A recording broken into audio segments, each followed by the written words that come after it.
Welcome back. This is the Power Element Podcast. If you're new to this show, my name is Paul. I produce a podcast. I am a journeyman lineman by trade. We're all your host. This is a journeyman lineman as well. Currently serves as Director of Operations, T&D, here at Sturgeon, California. All right, we are in studio, kicking off our Top Gun Leadership Summit episodes. Start off this series with our good friend Leigh. Leigh is the Assistant Training Director at the Missouri Valley JATC. Mo Valley JATC hosted the Top Gun Leadership Summit, and Leigh was a key contributor to the event. All right, we get into the event and go over some leadership stigmas in this episode. Turns out to be an excellent episode. You're going to enjoy this. This episode, like I said, kicks off our series of episodes recorded live at the Top Gun Leadership Summit in Iowa. So make sure you're following, make sure you're subscribed. You don't want to miss these episodes. Absolutely not. We'll get to the show, but first, promotional partners. Milwaukee Tool. This company began in 1924. Milwaukee Tool has led the industry in developing innovative solutions that deliver increased productivity and unmatched durability for professional construction users. Head on over to MilwaukeeTool.com or on Instagram at Milwaukee Tool for the latest and greatest. High Voltage Industries, the biggest brand on Instagram, showcasing all aspects of the high voltage industry. These guys have been working for nearly 10 years on showing the world what we do and how the industry gets it done every day. Check out their Instagram page at highvoltage_industries. They got some of the best merch in the game. Head on over to highvoltageindustries.com. When you're there, you got the cart filled up. Use promo code POWERELEMENT to get 10% off your order. All caps, one word, Power Element. All right. Got a few Top Gun sponsors wanted to highlight. Buckingham Manufacturing, Buck, IBW, and Nika. Appreciate you guys. All right, big shout out to Daniel Sanchez, aka DSS Beats, on Spotify for providing us with all of our music. I'll put his info in the show notes. All right, do me a favor. If you enjoy the show, make sure you follow on your favorite platform. Helps out a ton. Give it a like. Be sure to share the show. Appreciate it a lot. Leave a comment too. Those all help get our message out there. All right, get to the show. But last but not least, I want to thank the entire Sturgeon, California workforce. Without you, this podcast would not be possible. I screwed it up. Let's get to the show. The Power Element Podcast, Top Gun Leadership Summit. Buckle up. Enjoy the show.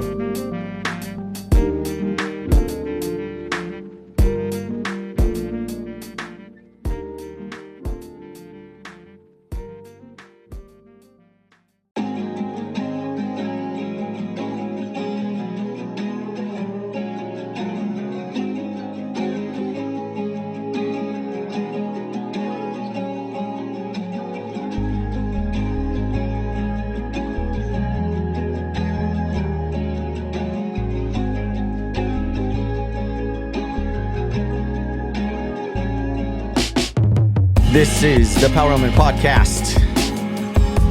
Coming off of Thanksgiving break. Whew, not much of a turkey coma for me, but what about you, Paul? You doing all right? Yeah, I kept them in one plate. One plate? Of turkey and then 2 plates of pumpkin. You're a white meat guy, dark meat guy? Where are you going on that turkey? Yeah, white meat. Yeah, right on. White? You go white? I'm going as lean as possible. I'm going turkey tacos, bro. Ooh.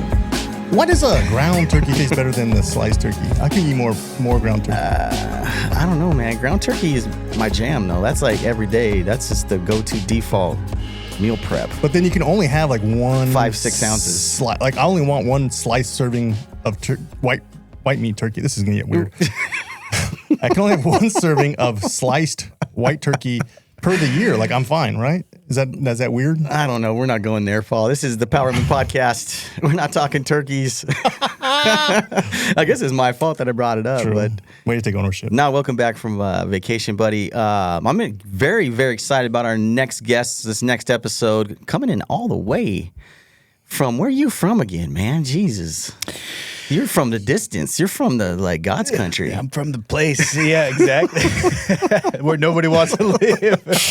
Up in Minnesota. What part of Minnesota are you from? I'm in Minnesota. My little place is in a little nook called Afton. Afton. Yeah. He put me there. What's that? What's really it like? nice, dude. It's like a little escape from the cities. No snow, of course. Tons of snow. Freezing cold. Yeah. Everybody looks like the Michelin Man right now. Just bundled up, packed to the gills. Freezing. It's crazy. You know what I mean? Yeah, you couldn't handle it. We'd have to have heaters on. What are you talking about? It's cold here. It was like 30 this morning. That's cold. It's cold for us. That's cold enough for us. I was in a tank top outside, with shorts on. You know what I mean? This is summertime. Well, and then your football team's not doing too good, right? I don't know. The Minnesota Vikings aren't doing too good. Hey, the poor quality about Leigh is no idea of sports. No idea watch any sports. Well, good. Then we're not going there.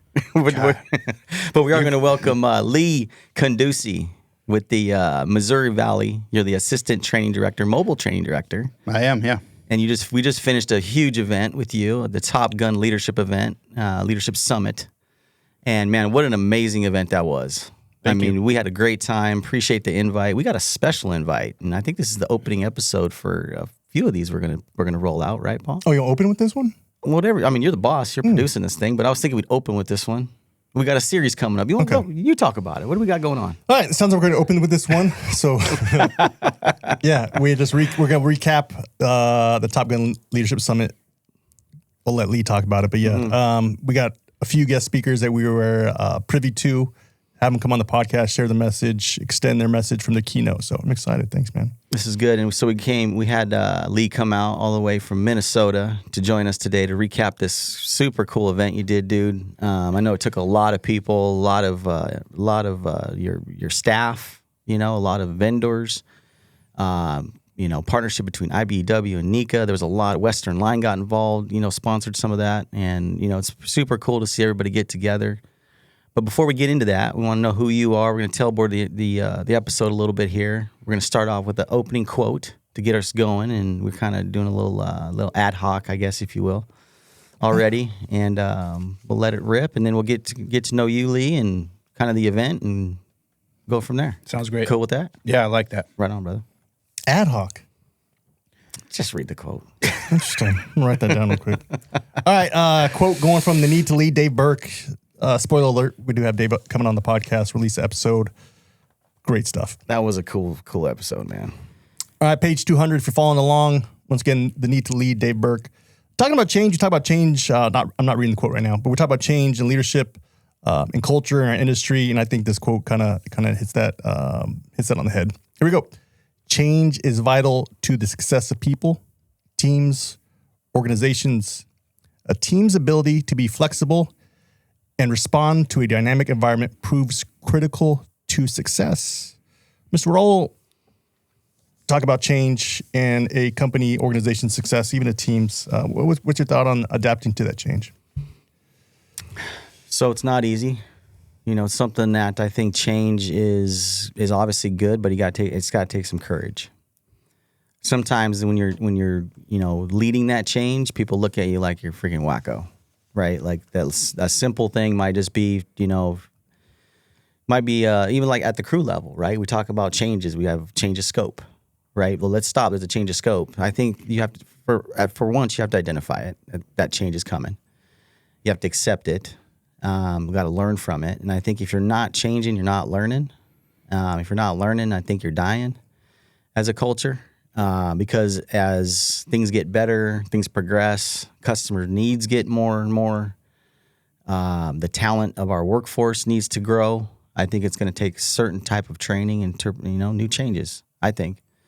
I think for the most part, and once you identify it, you got to get all over it. You got to make those changes. You got to see it, get aggressive, and take the initiative to do it, which I think takes courage. Have you ever heard of the term change fatigue? Do tell, my friend. Yeah, I heard this the other day, and I was kind of blown away by it, but I was like, change fatigue. Mm-hmm. I was doing a presentation to a bunch of business guys, and one of the things that popped up was in like their little breakout sessions and their little whiteboards. Every single one of them put change fatigue was like the number one thing that they were struggling with, change fatigue. And me being a field guy, I was kind of laughing inside, and I just made a really quick, like alarming assault of the entire group when I was like, hey, wait a second here. If you're having change fatigue, why don't you ask a lineman who started in the 90s or in the early 2000s and ask them over now 25 years later, how much change fatigue has they gone through with rules, policies, procedures, everything that the industry has hit. It's unbelievable amount of difference. Like ask could you imagine if you had to like rewind, take the clock, go the back to the future method of like even in 2000s, it's not 90s, 80s, 70s, 2000s, 90s, 99, 98, 97, 2000. If we could flash back to that line crew, watch that line crew work all day long. And then 2025, not only the expectations that are in place now, but the level of change fatigue. That's a lot of change. Listen, if you ask somebody like, hey, I need you to change, and instantly, just as a discussion, like, hey, I need you to change. What initial thought? Walls go up. What's that? Well, walls go up. Your walls. Well, it's instantly. Why change? We've done it like this. It's working fine. Hey, it's all working good. We're all good. Old girlfriend says like, hey, this isn't working. Okay, well, to make it work, I've got to do what? Change. See ya. You know, or something like it's very hard. Like, well, what is it? Like, if it's small, I'll do it, but if it's big, I'm out. Change fatigue. I think change. So in your context, just curious. So is change fatigue in the context you're talking about with the boardroom? Was it a negative? Was it negative thing, or was it we're changing so much that we're getting fatigued? So the way I took it was that some cultures can grow, and you know we constantly want to improve, right? Like I think ultimately as journeyman linemen, we're always looking for better ways of doing things. We're okay with that as long as it's within my wheelhouse, right? Like it's not too big of a change. If it's going to make the job faster, quicker, safer, we're pretty open to it, I think, as a culture. But in the context you're talking about, can that hurt a culture though, where you're changing so much that people get fatigued and say, you know what? Oh, here's another change. Is that what you're exactly what I was talking about? Okay. Like, hey, we're using an app for that. We got a new app for that. And we got a new app for that coming down the road. And by the way, we got something coming down 3 years. We're going to, you know what I mean? Just like change fatigue is like, I can't find like my foundation to be successful because everything's constantly changing. And I don't know if that's like I told him there's two ways to look at it. Is like, for me, change is always typically good. It's like you're not regressing change, you're progressing with it. How important do you think? So we're going through some changes as a company and as an organization, and we're constantly improving, right? And whether it's systematic approaches, AI is right around the corner, right? Back office processes.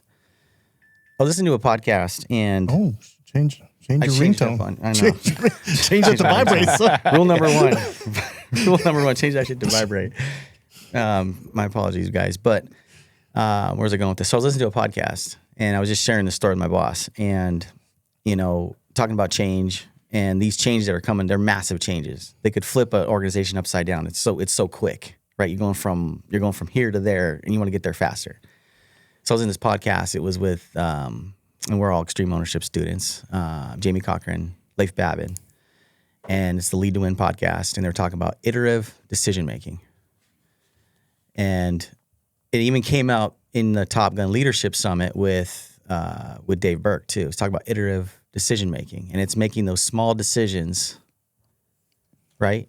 And making those decisions to get to maybe the ultimate solution you want to get to, but breaking that up into smaller decisions or pathways, so you're successful along the way, and it doesn't take a culture and just flip it upside down, right? So I was sharing that, and I'm thinking as managers and leaders, we got to do better at that. Like we see, 100%. Like we get so excited, and I have the same problem. I get so excited, like let's just say AI. I get so excited, like wow, we can do so much with our back office. We can get so much leaner, quicker, faster, processing, trending data, all that. But to get there, there's a whole kinds of things that I don't care. I want to get there. So we're going to change our whole processes to do that. And well, that could be a problem. It could be problematic. So I think that's a good way of approaching change, just from my perspective, going back to this quote, so we can go to the next segment. But I think it's making, if you want to get to a solution, let's say, whatever that might be, maybe you can break that up into smaller decisions along the way that it doesn't seem like you're going from here to there so quickly to disrupt everything. Does that make sense? Oh, 100%. I don't know if that. For me, you just like laid it out. Yeah. Iterative decision making, change fatigue. The solution is is using that process. And if you wanted to apply that to the field, I would say that the one thing that I try to impress upon apprentices and journeymen is I use the term task briefing, which is a philosophy where most companies and organizations, what they want to have happen is every day at the beginning of the workday, what do you have to do? You have to do a job brief. The job brief should include every single thing that you're going to do throughout the day. I want to take that iterative decision-making philosophy into the context, and it makes me think that task briefing, the term that I like to use, is more of a practical assessment of what is better for the worker. Chunking, how you learn information. Chunking it out. Is you chunk it out. And so what I tell in like the OSHA 20 class, one of the things I sell foremen, journeymen, anyone in that class on is what we use task briefing. Try it out. Just try it out for 1 week. One change is this. First thing that you do in the morning is you don't go over the entire day. The average human attention span is like 8 seconds. You swipe 8 seconds. 8 seconds. You lost me. So you could do the best job brief on the planet. To retain that, it's going to be, it's going to be massive. 100% right. Effective communication of value is like not what you gave to the sender, but what the sender actually was able to process. Yeah. And so if you think about that for a second, what if we just focused on load of material? What's right in front of you? And once you and then the next thing that you do is mobilize to the job site and just focus on traffic. And once you get to the job site, stop. You know what this also governs is like that iterative decision making starts to create what's needed out on the job site is a better tempo to building power lines. Yeah. It's okay to pause. I think the natural culture or the natural way of doing things that we were all raised in was you start, you take your job briefing and you go. And you don't stop until it's done.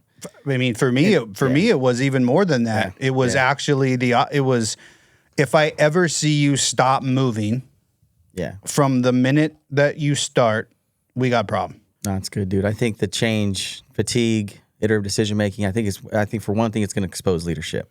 It's going to how strong is the foreman? How strong is that lead lineman? Right? Like, are we going to adapt? Are we going to communicate and strengthen our culture? I think it's that's what this podcast is going to be about, boys. Get ready. I got to tell you. Get ready for the ride, bro. It makes me think right away. It's We're like, going. Listen, this is the biggest challenge that I've seen with leadership stuff is at the end of the day, it shows holes in your game. Yep. And it makes you have more work. And so not all leaders are ready for that. But it basically makes more work, more laundry for you to put into the washing machine. And I think that's why we're going to talk through some stigmas today, too, for all our listeners, about leadership. And people are afraid to take crews, dude, and lead. And you hear that word leader, and it's like, oh, God, I know, I'm good. Why you got to train me in leadership? I want to be a tactical guy throwing wrenches. Well, I hate to say it, man. If you're working around people or influencing others around, you are a leader, too. Yeah. So I think that's what this podcast is going to be about. We're going to drop some leadership bombs, some nuggets, guys. Get ready. It's going to be a good roller coaster. But we're going to get into Leigh and who makes up Leigh for a second, because a lot of our listeners may not know you. And quite honestly, bro, I don't think we know you that well. We know you're from Alaska. Yeah. You put on some cool events. You're an assistant mobile training director for Missouri Valley, which shout out to Missouri Valley. You guys are innovating, bro. Thank you. Like, you guys are doing some cool shit. I mean, you guys went to International Lineman's Rodeo. You got the kids rodeo going on. I mean, this is all in all, hands down, top notch, top level. You guys are doing a great job over there. You have this methodology. The kids rodeo was probably the first big idea baby of mine that like happened. Yeah. And I had this thought process is like acorns to oak trees. I've always liked that concept, acorns to oak trees. Yeah. And that was 10 years ago, like 2012. And I was watching, I was looking around, and I saw all these kids. It's probably there isn't a single place where you get more lineman families that I know of. There might be some big picnic stuff, but like there's more lineman families at that rodeo. Crazy, the family involvement, bro. I see all these kids, and I'm like, hey, I'm watching them watch everything going on, and I was like, man, they want in. Yeah. Like, why are we? And hey, what are we doing? Let them in. And like, there's a courage element there because honestly, right out of the gate, liability, bro. 100% right away. And you want to put kids in the hardest? Are you out your damn mind? Right away. So like first year, this is our second year. First year we did it. The number one thing was like, hey, we can't hurt any kids. We cannot get anybody hurt. 100%. Yeah. I was like, we won't. We're not going to. And if anybody can mitigate it better, a bunch of linemen or a lineman from Alaska can help mitigate that. Which is really, listen, that's all I am. At the base, at the core of my foundation, I'm just a lineman from Alaska. You know, they call me a sourdough. That means my entire family generationally is all like born and raised Alaskans. Like the term they use is a sourdough. Why is that? I don't know. I don't think you're that sour. I think you're more like a wheat. It's like honey what is it? Honey wheat bread. Honey wheat. I'll take that. That's a good pick. No, but so lineman from Alaska, dude. But I do have a fun story because for me, I grew up just poor. Like poorer than poor is poor. Whatever measuring stick you have for that, it's just, you know, it's poor. Mm-hmm. It's you know, you remember a pair of shoes while the power was out because mom bought you a pair of shoes rather than put the lights on, you know, those stories are everywhere. But for me, it was poor and this like inner desire as a kid to one, I'm never going to be like this ever. I'm never going to be like this. I just knew like when I was a kid, I'm not going to be like out of my own control to manage poor. And that's tough to swallow because it's your family too. Yeah. It's your parents, it's your dad, it's your mom, but it's poor and their acceptance of it. And my unacceptable. And so I'll fast forward to right around 13 years old. There was a kid that came from Washington who ends up being my best friend. And I don't want to go down the best friend rabbit hole, but his dad was a lineman. And when I met his dad, I literally was like meeting John Wayne for the first time. And every single thing that he was doing, I told myself, I literally told him right out of the gate, if that's the start of leadership, and maybe it had something to do with like, so his kid has access to this Superman and could care less. Meanwhile, I'm over there sitting there going, teach me, show me, whatever you do right now, I want your life. I'm done. I want this. And so it was really fun. At 13 years old, 13 through high school, every summer, I moved in with his dad. I literally moved in with his family. They took me in, which was his methodology that I've always liked is he had this concept that I thought was really unique with linemen was, no matter where you are, no matter what's going on, and hey, listen, I know it's hard to blow this up on a podcast, but I always tell any lineman, if you're in Minnesota and you know my name and you need a place to stay, there's always a room for a lineman at the house. Always. I don't care what's going on. If you're a tramp, I got a spot for you.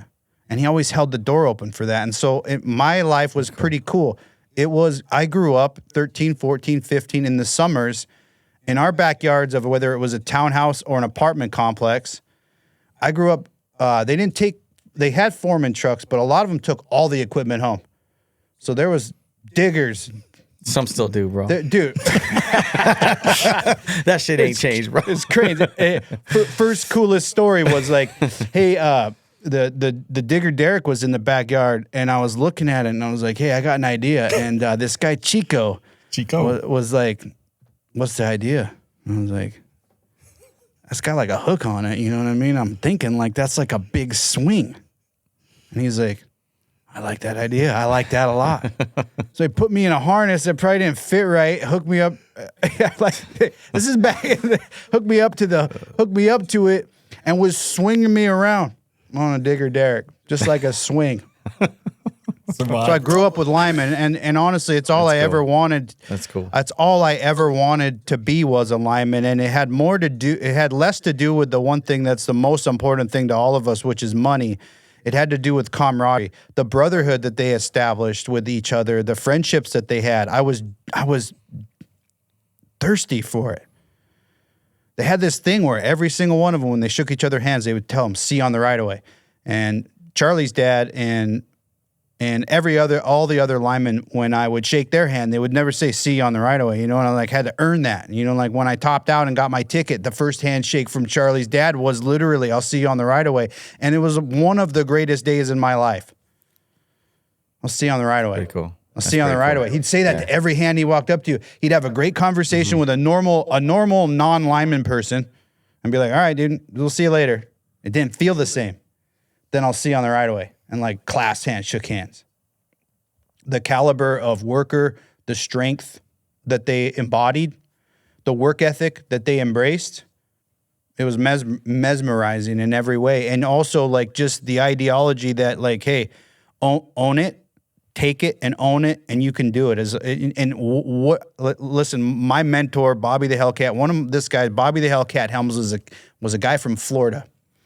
He's still alive. I still talk to him all the time. He's one of my he's one of my best mentors of my life. Bob used to pick cotton. I was like, how much, what's it pay to pick cotton? I don't even know. I honestly couldn't even tell you. If you had a bunch of plants in here, I wouldn't even be able to tell you what a cotton tree looks like, except they look a lot like a rose bush. And it's 25 cents a pound. How much cotton you got? Dude, that's a lot. A pound of cotton. It seems like it. That's a lot. You know what I mean? We're talking a lot. It was guys like that you learned from, you just admired their method and their madness. And he told me it, when I was 18, 19, he's like, "What do you want?" I was like, "I want $1 million. He's like, "All right, I'll tell you what I want you to do is I want you to go home this week and I want you to write down how you think you're going to make $1 million. Long story short, I haven't stopped pursuing growth from that point on. And I owe it all to the people that I was surrounded by, from tramps to just linemen to foremen to superintendents. And I left Alaska because I wanted to be a better lineman. Whether or not, I also just wanted to see what else was out there. My last ticket pull was in Hawaii. I did a job out there, and I heard about a job at Missouri Valley for an instructor. I was literally using old school website, powerlineman.com. Dude. You know what I mean? Portal, you know what I mean? Phone just doing its thing, just oh, snap, powerlineman.com. And it was just little words, you know what I'm saying? It was old, and it was old school, yeah. And it was hey, instructor position, and it was actually for St. Louis. And I looked at the price of land in St. Louis, and I've always been a land man. Oh, shout out. Second. Paramount Plus. Yeah, Paramount Plus. Get my money. Get that money. But I've always been a landman, and so I was really the price per acre. What they didn't tell me is they didn't really want me in St. Louis. They wanted me in Minneapolis. But you know what I mean? But damn. Dude, that's a hard sell. They're like, "Hey, I got a guy from Alaska who, if we bring him to the Midwest and we kind of dangle the St. Louis carrot, but then we'll just tell him that job's taken and he's got to take Minnesota because nobody wants it. We'll give you a truck." and it couldn't have been. I'll be honest with you. There is an incredible group of linemen in Minnesota. I bet. In the Midwest, the Midwest has incredible talent. Just don't show up with white shoes on, bro. Yeah, they're not white for a half. Yeah, dude. Oh, them California boys. I got a pair of white shoes. I just never leave the house in them. I'm just walking around looking. Well, dude, these dudes right here. I'm talking me and Paul and Clayton show up in Iowa. That's pretty much. We're right there in the heart of it, and we show up in white shoes, get off the plane, and I just hear people talking shit, bro. look at these boys from California in white shoes on. And I'm like, man, I guess we do stick out like sore thumbs out here in Iowa, but it was funny. Didn't mean to interrupt you. No, man. it's good. I mean, I think it's you're absolutely right. I think it's I think you're, where you came from, dude. I mean, you're a good dude. Telling those personal stories, I can tell you, like, personal stories, I think, is what like molds us. You know what I mean? Like those personal relationships we've built along the way, and the things we've done. For me, dude, it just builds that credibility you have. To shape the next generation. I think we take a lot of that for granted sometimes, dude, as linemen. Like we're literally shaping that next generation coming up behind us, right? And somebody took the time to train us. Whether it was some, we picked up some things, you picked up some things, right? Maybe you didn't pick up some things that you said we're not going to do those type of, those work habits. But for me, for you to do that, man, it's pretty awesome. And I appreciate it, because I think all of the training directors and instructors and staff across 9 JATCs across the country, I mean, that's a huge, that's a lot of weight on somebody, I think. You know what I mean? Like, as guys come in, you're building them up, you're mentoring them. Are you that next mentor for that apprentices? You know what I mean? If I asked you right now, how many apprentices do you think you mentor right now in your mind that you're touching? I mean, that you're obviously impacting as a mentor. What's that number to you? It's lower now.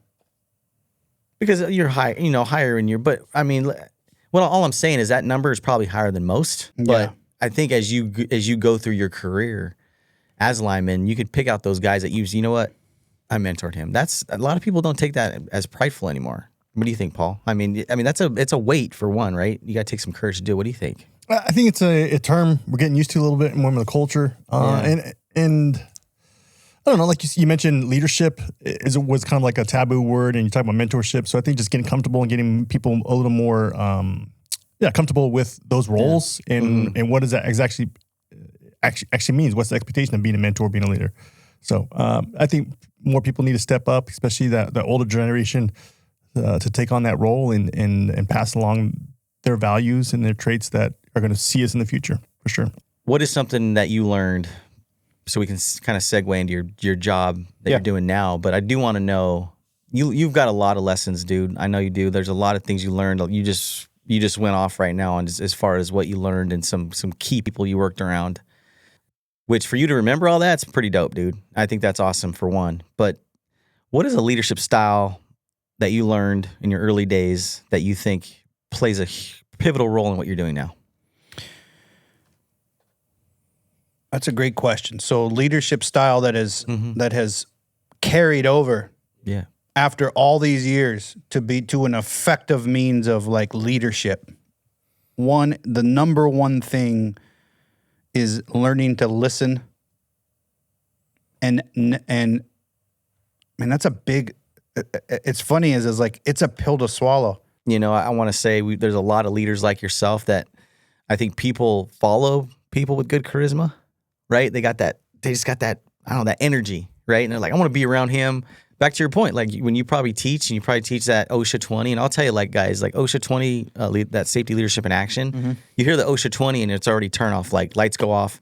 Oh God, it's another compliance. It's not. So if you haven't had the opportunity in our trade at your local JATC, go through that safety leadership in action conference or that training for 3 days.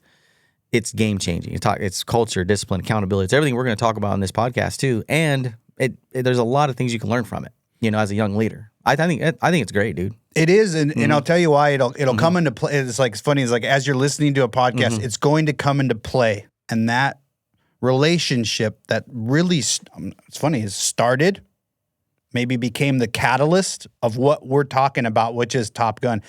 That individual really helped me. It's funny, is I thought I was doing him the favor, but he was the one doing me all the favors. That's cool. And who was that? What was that about? Kent Mahan. Kent Mahan. Yep. Nice. He's Wasatch, right? Yeah, Wasatch, yeah. And, he had me going out and doing leadership with all his team. He's such a good dude. And, and so segue back to, like, I feel like I stutter stepped on the apprentice, like the mentorship stuff, because for me, it's been, my shift on the apprenticeship side has been more into like the mobile training, which is more linemen. And so I haven't graduated to it. It's just we have our hands on linemen. And so I have probably 100 guys, maybe 200, that are texting me and having conversations with me and helping them. Listening. You know what's funny? Just listening to them. But that seed, that acorn that was planted in Utah, the relationship I built with Kent, I didn't expect that over the course of a couple years, it would become one of the pivotal, like I would say if there was an arc in a story, there was a moment in time where I was genuinely very nervous about the success of Top Gun. And he just came in with this Western line freight train. And it just helped me. It helped me bridge the gap. That's pretty cool, man. I think you played a pivotal role in it. I know that. It was your baby. Where did it come from? I mean, I know you got started. I mean, obviously, I think it mirrors a lot of the extreme ownership principles. Yeah. So how did you get into? I had the opportunity to get a ticket to a muster, like a ticket to the best show on earth. And I'd been a Jocko guy for a long time and Jocko podcast guy. And when I got that ticket, my boss was like, "Hey, where are you going?" And I was like, "Hey, because my boss has always been a big fan of like continuing education." And I was like, "Hey, this is the one investment this year I want you to make in me. I'll make it worthwhile." And he did. But then the more he started to sink into it, and he was like, "Hey, I want to go to that. I want to come with you." And cool. I was like, "Well, that's even better." So we went together. We went down to Houston. We went to a muster. And when we were there, we were sitting there masterminding, having a meal, and our industry is there's a hole, and we need to fill it. How can we fill it? Dude, that's a huge leap right there. What you just said right there is like the end goal. You just said our industry. You didn't say, Missouri Valley contractor. You said straight up industry, which, we like to call this an industry podcast. So yeah, we're trying to reach whoever we can with it, right? Feel a little stressful at the time when you guys decide? I mean, that's a huge goal. Construction. Yeah. Has a hole. Yeah. That's huge, bro. That's 9 apprenticeship programs. I don't even know how many local unions there are. I mean, you're talking massive. And also like the audacity to think you can fill the gap. Yeah. And then it's like, well, if it's not being done, somebody's got to do it. Yeah. What does that look like? How do we got to do it? Build a budget. Mm-hmm. I got to tell you too, is our trustees, I couldn't do anything I do without the NECA side and the IBW side. Every single one of them. That board of trustees, when I walk in there with just Willy Wonka, Top Gun Willy Wonka guy. Was it a business plan or just shout it out there? I mean, what was your I had a plan. Did you wear a shirt and tie? And you know what? The original plan I think was like twice the price. You know what I mean? Willy Wonka Chocolate Factory, Top Gun leadership on just to an incredible level. Yeah. And it could almost be like exhausting. I don't get exhausted by it, but I could see where somebody would be like, "Man, forget it. I got other stuff to do." Yeah. There's so much more going on. I don't need to add a event like this to my plate. How do you stay? I must pause you right there to give you a break from it. You're being very strategic in your role right there. There's all these tactical things you got to get done, right? You got subcommittee hearings. I got to go do mobile training with this yard. I got to go here. I got to go there. How do you stay strategic, and where do you find the energy for that? I'm busy, full time, but I'm still hungry, and I'm still thirsty. And the opportunity, it's funny, is it's not self-serving, to be honest. I want you to know that too, this isn't like my mission. The thought process to me is like, I have an opportunity deep down inside for somebody in the field to get something, or a GF or a superintendent or a safety person or an ops manager. It doesn't matter who they are. It doesn't matter who they are in the industry. I have the opportunity if we can give them this opportunity and experience, it could change their life. And for me, that's and just like for what the power element itself in its design, if one person is changed, that's it. This is how you make a difference. So for me, I'm very aware of that, knowing that like it actually does take one person at a time. I have a note when we mentioned in here like lessons learned is there's one talent ideology or trick that I definitely have instituted as like a key to like success is every single interaction, every single person you meet, there is an opportunity, there's a relationship, and there's a connection. And so I'm like obsessed with getting that connection. Right? It started with an email, then it's a call with the Power Element team. Like what is that? That's that I know you're out there. I'm gonna make the introduction. I'm gonna interacting on a personal level and having that personal notation, and it's an opportunity. Every interaction is an opportunity. And if you walk away and you haven't maximized like every single interaction, I don't think of it like maybe directly somebody says, well, return on my investment. My investment time is the most precious thing that we have, all of us. So if I'm going to spend time with every single interaction, what I want to do is I want to make it special. I want to return on my time investment. When we were in your office, it's an incredible office, but what did I gravitate towards? Picture my daughter. Mm-hmm. You know what I mean?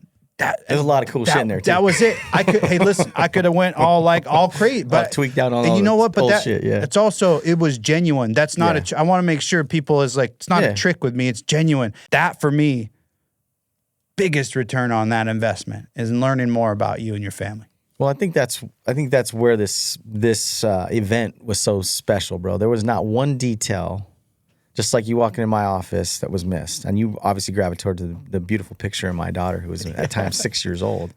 But I think, to give you a break there, it's we had a great time at the event, man. And I know every little thing was spot on. I can tell you the itinerary from the time we checked in.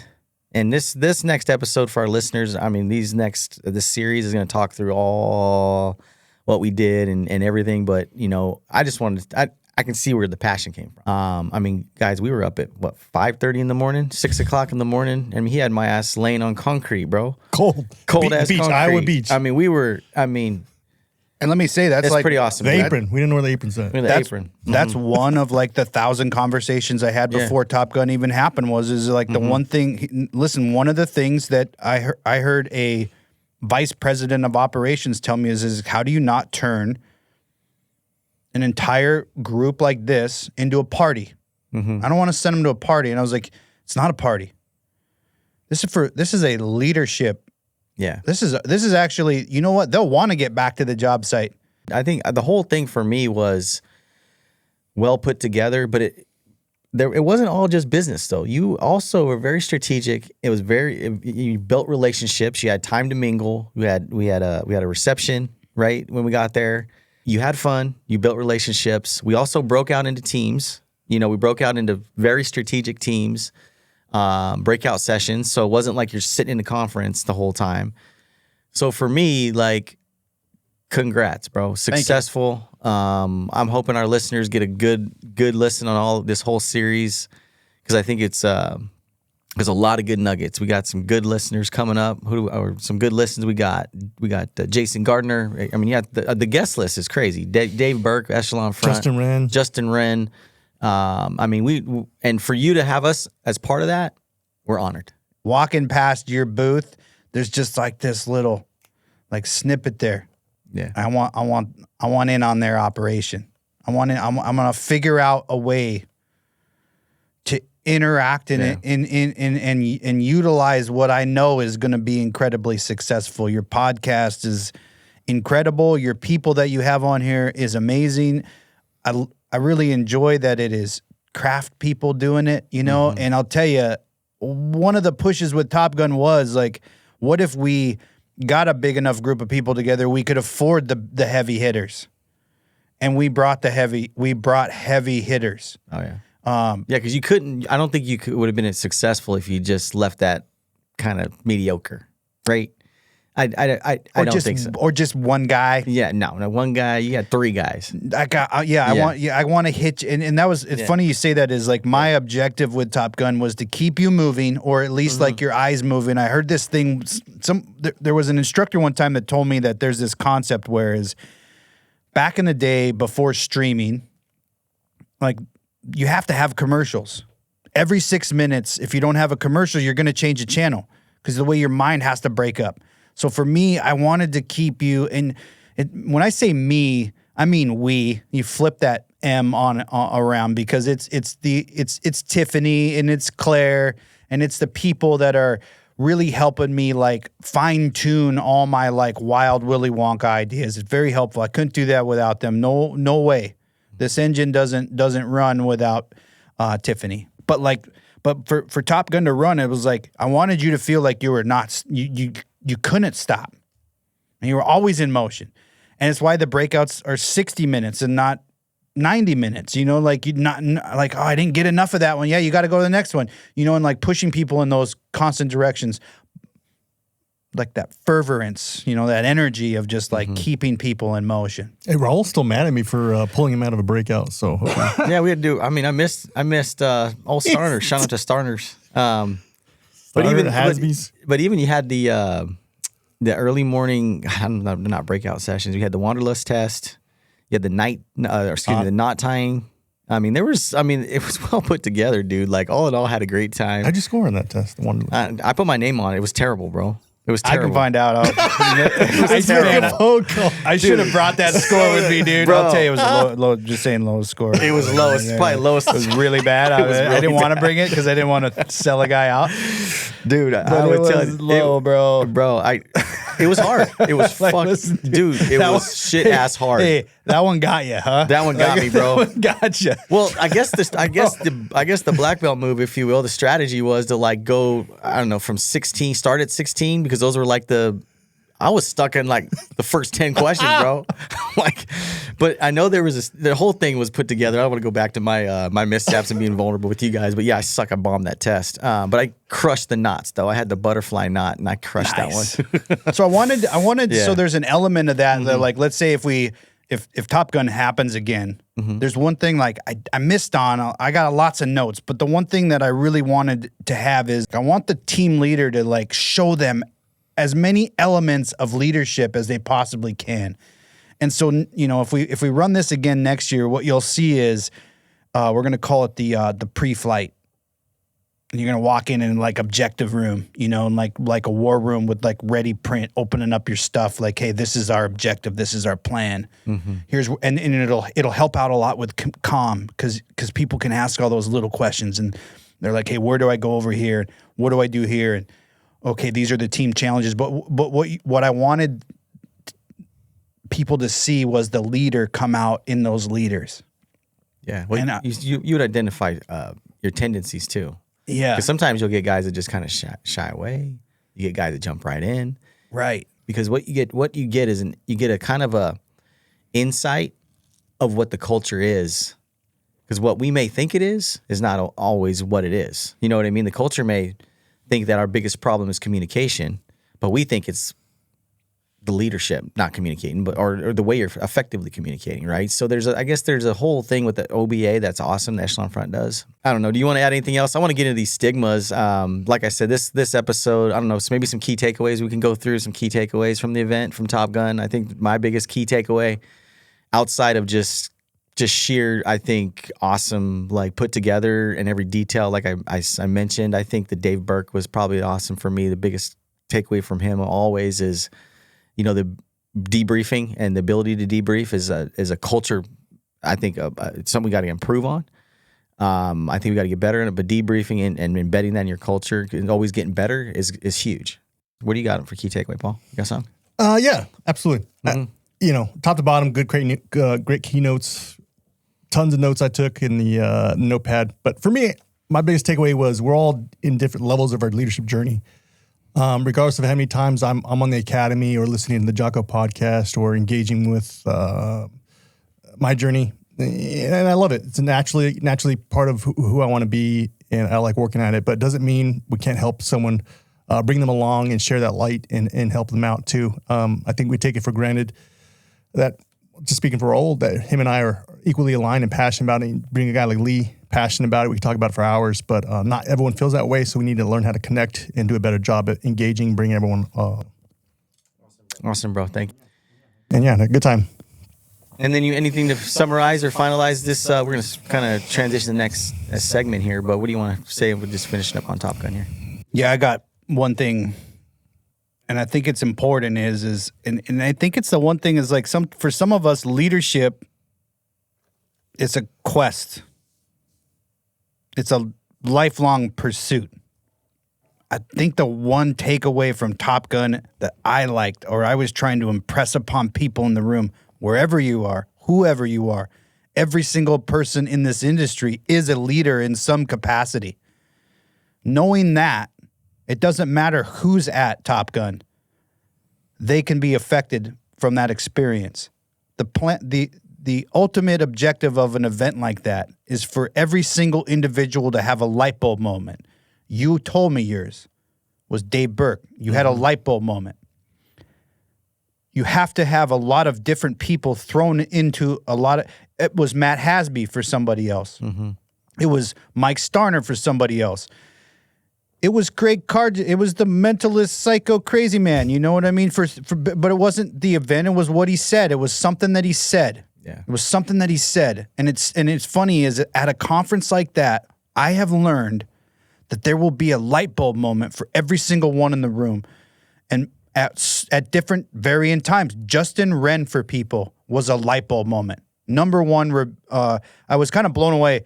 In our reviews, surveys, assessment, number one speaker at Top Gun was somebody who didn't even speak, to leadership, like as leadership. Mm-hmm. I am not physically gifted. I'll never be in the NBA, in the NFL. There are limitations to my physical, David, basketball, David Goggins aside, right? I know work to do, and I'm trying the best I can possibly do. But leadership is a skill. And so it's going to segue nice to where the tunnel we're about to go down is it needs to be learned, trained, practiced, patiently. You got to get those reps in. Mm-hmm. And so for like what you said about the foremen who don't want to take the truck and the seat, they're what is that person? You chose him. You know he's the right person for that job. You failed to give him enough tools to step into that position because that person is the right person for the job. He just needs to learn a better skill with leadership. And we want to deep dive into this segment next. Paul's got some stigmas we're going to go through and just some comments, and maybe we can apply it to the field. And what I'd really like what's the leadership tactic to overcome it?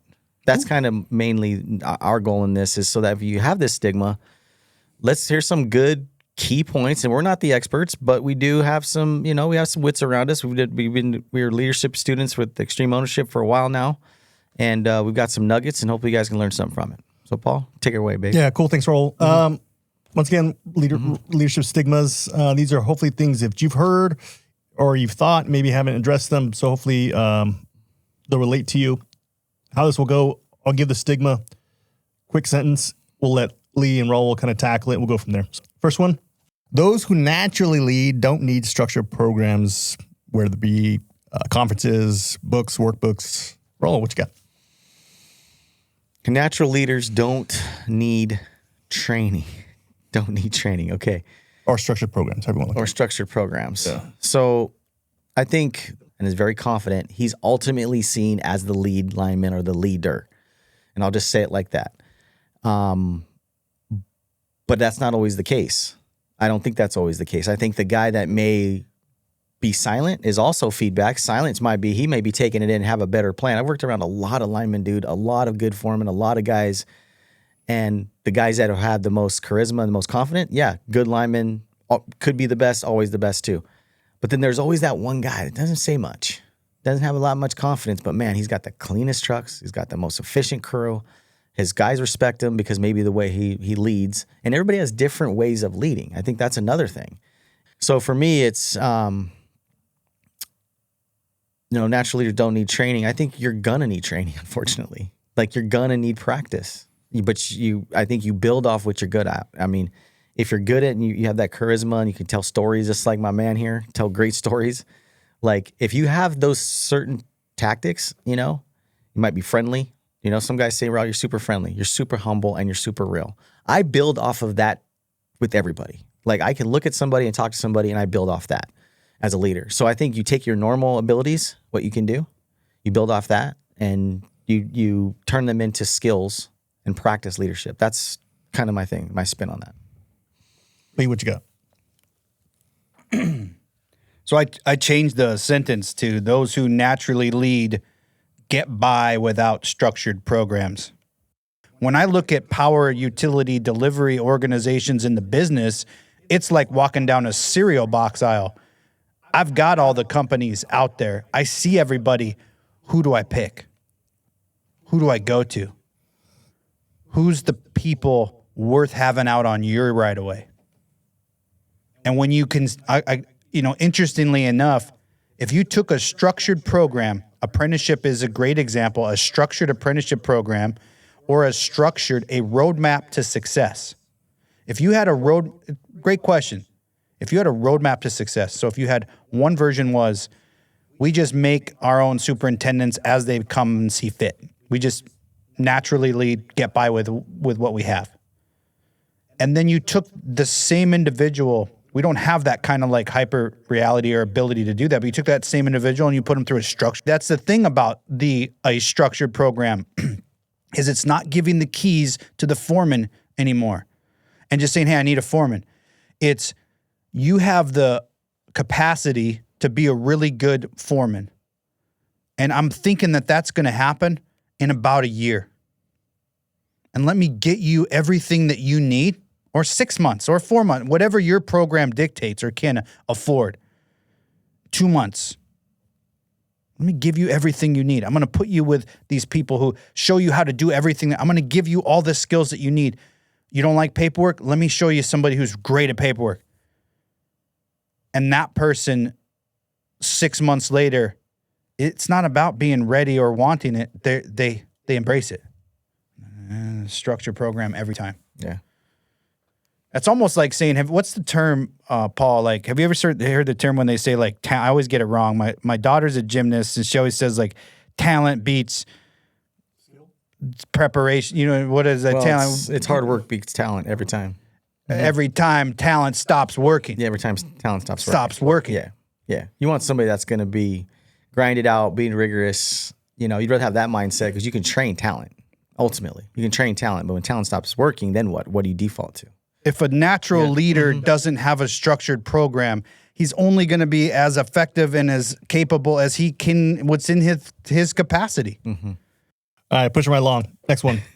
A belief that leadership skills are learned on the job through experience rather than a formal session. Mr. Sourdough. Mr. Sourdough. Sourdough. Okay.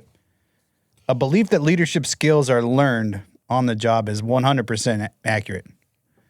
And the reason because that is because, and I would say like we're like a product of our environment. And so that really does depend. Leadership skills are learned on the job. Now, formal sessions is like, and I think that goes to like, does an apprentice need a formal leadership training program? They do, but it's different. It's not the same. It's almost like tier levels and structures. So if they're surrounded by good leaders, then a lot of those good habits are going to happen. If they're not, it can actually be crippling. I will tell you an example of what I saw personally from the field application. As you know, I'm a trustee. I sit on the interview board, right? I had my own material handler come and interview, and he crushed it. He did a great job. The trustee said, this guy's getting in. He's got years. He's got his Class A. He went to an NLC. This kid is the top of the list. He is good to go. He's on a crew. Put him in the field. No problem. What do you think I saw the first week when he drove his truck out to the gas station? I followed him, not to pick on him, but to congratulate him as a first step apprentice. What do you think I saw on the way to the site? Now I'm curious. What do you think? Do you think he did his walk around? Nothing. No. Do you think he wore a seatbelt? Oh, it was all bad. It was all bad. It was all bad. All bad. He was hauling a trailer, pole. Nobody swamping him. And I'm putting our company a little bit vulnerable here, but I corrected it. And I went right up to him and I said, so what happened? It's exactly what you're saying. That apprentice, that crew, that lineman, that whatever we're talking about now is only as good as what is only going to do what that culture, that crew allows them to do. I don't know if I summarized that, kind of chew off guard there. It's exactly. Well, no, that's how I feel. Like leadership skills can be learned. They can be surrounded in an environment of. It's the environment in which our environment. It's funny. Is like I ask linemen sometimes is, hey, when you go to a show up, the energy, the attitudes, all of it. How long does it take for you to figure it out? They're like 10 seconds. 10 seconds. Yeah. They're like maybe a minute. I can tell like. You can go to a show up. You can see it at at any random show up. I can usually see it. I'd say I'd give a good crew like let's give the whole team an hour, 2 hours. Yeah. Are they out there? The lid's up, the truck's up, the inspect, all that stuff. Those are field leadership in act. So me and Cody talked about this in our recent podcast, and it doesn't have to be just on the job site. I think if you're practicing leadership, you're gonna get the best learning. To my man's point here, man, like from Leigh's point, like you're gonna get the best reps on a crew, just getting yourself involved and getting the reps as a leader.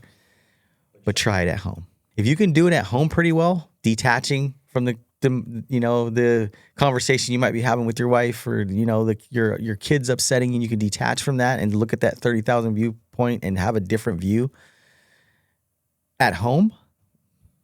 Game changing.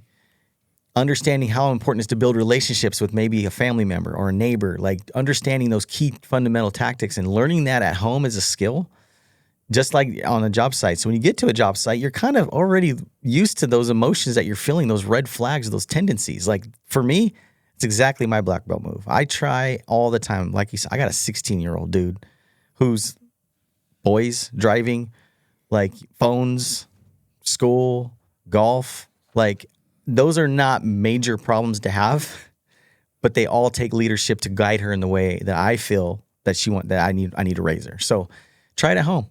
You want to try some of these leadership tactics? Try them at home, and you see how good you are when you get to a crew. You might get a little better. Get some reps. Get some reps in. Woo, burning it up, Raul. Burning it up. Ooh, this will be a good one. Right to the gut. Pulling away foreman or crew leads away from the field. That's kind of redundant. Mm-hmm. Pulling away foreman or crew leads away from the field for training reduces productivity and creates scheduling headaches. And I think that's a short term. You're not looking the long, the investment in your people. I think we have to also give those next leaders to step up, that next man step up. Give those next guys an opportunity to see what his boss is dealing with. I think you align better with your crew. We're talking crew, GF, superintendent type positions. I think you get a better alignment of what my boss deals with on a daily. It's a core fundamental foundation for us here at Sturgeon Electric is we invest in our people. Because I think you invest in your people are going to want to stay. Period. Mr. Leigh. If you're afraid that pulling your key leaders out of the field is going to cost your organization a crazy amount of money, then you have a gigantic hole in your leadership game at your organization. That's it. It's the telltale sign. As a matter of fact, I would actually tell people 6 months from now, we're going to do a big scale-wide, pull all our leaders in. Those leaders in the field are going to say 6 months from now, every single person in the field is going to take they're responsible. They're going to take that job and do it as well as I can. Because that's the true sign of a leadership is when your skills and your capabilities are embedded into the individual next to you. It's going to do 2 things. It's going to make us more efficient, and it's going to make them better performers. Boom. Let's go. Giving leadership training makes field leaders more marketable increasing their chance they'll leave for better opportunities? Raul? I say good.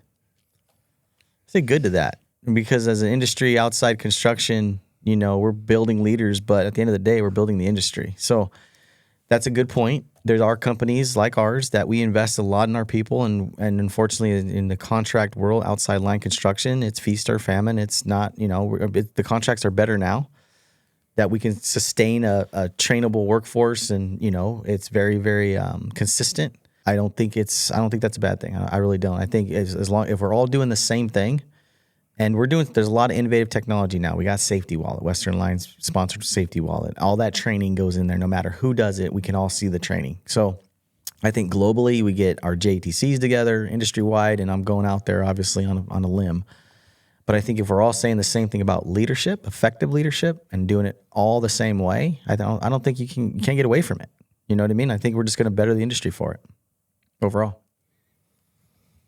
Yeah, I couldn't agree more. I like the term that you're like, well, hey, loyalty is important to me. As a matter of fact, like negative phrasing is something that I would say I don't like negative phrasing. I would say not never do anything, but I try very hard with negative phrasing. I hope loyalty runs out. I really do. And I think it does. And I actually think we're seeing more of that. We're seeing more individuals very loyal to their organizations. Especially if they're being invested in, taken care of. You took the words right out of my mouth, especially for the ones that are able to go to these places and get trainings and get roadmaps, and they see a career path. What else you got, Paul? Are we going to transition out of here now? I think we're almost done, right? Shoot, man. I want to give Leigh some time to want to talk through some other things, or what else you got? That's it. That's all I got. We're good. That's all you got? You got any other comments? Nope. I got anyone. We'll wait though. Whenever. You got anyone? Okay, perfect. One of the things I wanted to talk to you about, Leigh, was you had this during Top Gun. There was this LinkedIn thing. I wanted to bring that up because I thought it was pretty innovative, because you could hear the kind of what is this type thing, but to your point, like if we could have a good community of leaders, and if it's moderated, like you said, and I think most of the guys that are in there are like everybody's good, and like you said, Vamosity came up, and if there's a true alignment, and it isn't, I mean, we could start small, 125 people. That's still 125, 140 people that weren't engaged before. And that's the relationship that was built. So I thought it was pretty cool, man. I wanted you to kind of talk about it because I heard some negative some comments on it, but I thought it was pretty cool. I get it. Yeah. I mean, maybe even I thought, I mean, I could see all of where criticism can arise. Yeah. You post on LinkedIn. Well, honestly, if you're listening to the Power Element podcast and you are a journeyman lineman and you want a leadership network, sign up for LinkedIn. Mm-hmm. I'll review the request, because we don't want marketers in there. We don't want too many advertisers in there. You don't want people to ruin it because next thing you know, you're being recruited. Just be positive. No negative phrase. Just be positive and be willing to learn and ask questions, and you'd be surprised. Look at they do measure impressions on that. Mm-hmm. On that. So you can actually tell how many people are, so listen, even though 155 people are in the network, there's over 2,700 impressions. That means that 155 people are scrolling, you can kind of see that they are looking.